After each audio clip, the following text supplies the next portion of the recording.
Obviamente, entre los tantísimos mensajes que mandamos nosotros desde el barco al exterior, pidiendo pues un sitio donde pudiésemos refugiarnos, mandamos cable también a la HIAS, que era la organización con sede, creo que en Nueva York, que se ocupaba en escala mundial de buscarle sitio donde pudiesen refugiarse los inmigrantes judíos de donde quiera que vengan, ¿eh?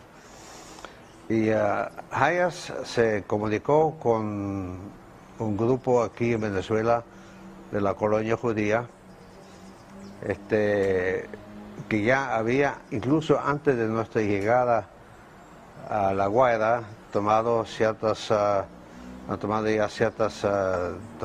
diligencias con el gobierno para ver si nosotros pudiésemos entrar aquí. En La Guaira nos esperaron, que yo recuerdo los nombres del señor Jacques Cohn, el señor Roberto Knoll y un par de otras personas que se habían ocupado y trabajado muchísimo para obtener permiso del gobierno venezolano para nosotros poder entrar en Venezuela. El barco se quedó 2 días en La Guaira y no vino contestación del gobierno, no vino contestación de Miraflores, ni de la Cancillería, ni de nadie. Al llegar al puerto de La Guaira, en Venezuela, nos detuvimos durante todo un día esperando que se nos dé permiso a desembarcar en Venezuela. Desgraciadamente, ese mismo día tuvimos que zarpar del puerto sin haber obtenido el permiso. El capitán se dirigió a todos los pasajeros no alemanes diciéndoles que desgraciadamente no hemos podido lograr un permiso para ustedes y el barco no puede demorar más, tiene que volver a Alemania. Imagínense nuestra desesperación, nuestra verdadera, nuestro opacamiento total. El capitán del barco se portaba muy bien con nosotros, que ya ni quiso cobrar los cobros, lo que valía los telegramas.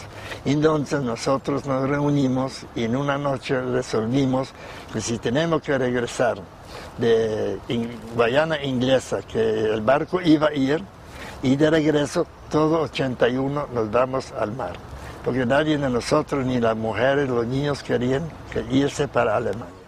Estábamos verdaderamente desesperados y todos estábamos agrupados alrededor del comité que se había formado para buscar ayuda con organizaciones internacionales judías. Entonces Jacques Cohn y sus compañeros resolvieron venirse con nosotros en el barco a Puerto Cabello, que era la próxima escala.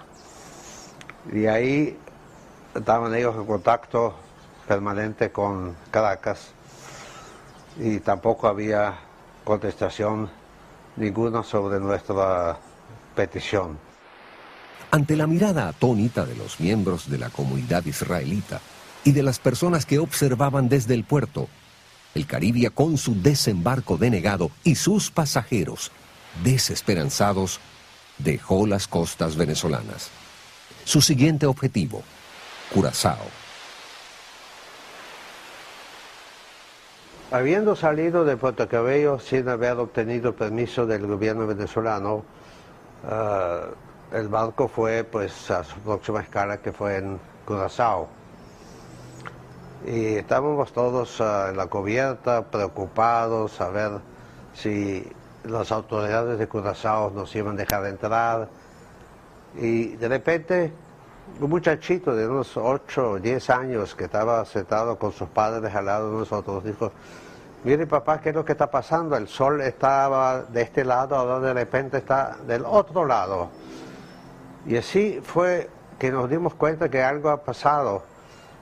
Lo que fue que el capitán recibió un mensaje de Caracas o de Puerto Cabello de que llegó el permiso y sin siquiera avisarnos dio vuelta al barco y poco después fue que nos mandó el mensaje, mire ustedes si recibieron el permiso para entrar a Venezuela.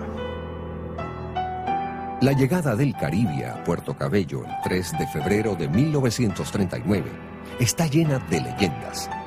Cuentan que por ser la medianoche no había suficiente luz para atracar y que en su afán por ayudar a los visitantes se encendieron las luces de todo el pueblo y los camioneros de puerto enfilaron sus automóviles con las luces altas alumbrando el barco.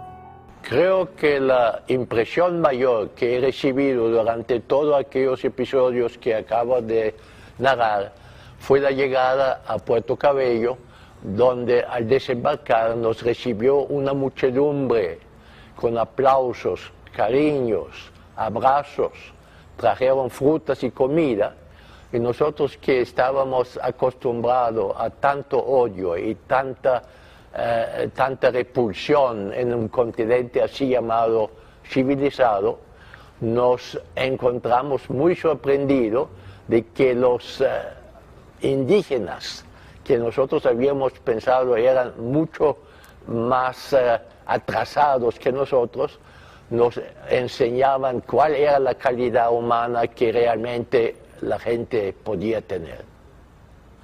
Por lo tanto, para mí ese momento ha sido decisivo en mis sentimientos hacia Venezuela, hacia su pueblo y hacia las autoridades que durante tantos años nunca nos han enseñado más que acogimiento, amabilidad y posibilidad de vivir en una tierra libre.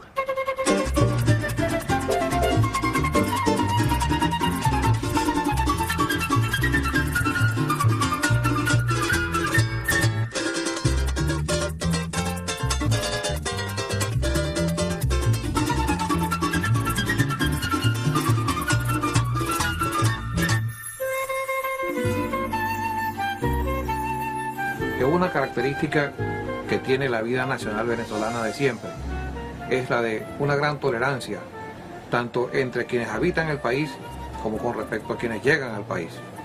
Aquí están las puertas abiertas y han estado siempre las puertas abiertas para toda clase de personas, vengan de donde vengan, tengan la religión que tengan el color que tengan, sean de la raza que sean de la ideología política que sean, son bien admitidos, bien recibidos. Lo único que se pide es que vivan en paz, trabajen en paz y también tomen la misma actitud.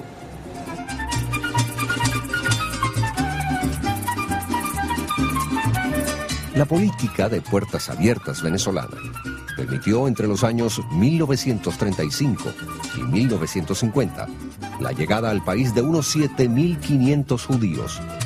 Todos ellos escapaban de una muerte segura en Europa. El año de 1936, el presidente de la República de Venezuela era el general Eleazar López Contreras.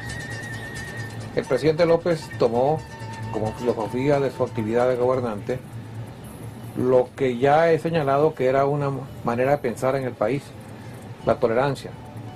Y además pensó que era necesario que para construir lo que el país necesitaba, era indispensable recibir toda clase de ayuda, de colaboración, de modo que su doctrina en ese sentido puede decirse que fue esta: el que quiera venir, que venga. Él tenía una admiración muy especial por el pueblo judío.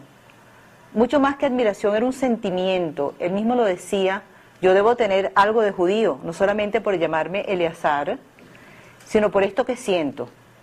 En verdad, él era una persona antiautoritario, antidictaduras, antifascista, antinazi, por supuesto.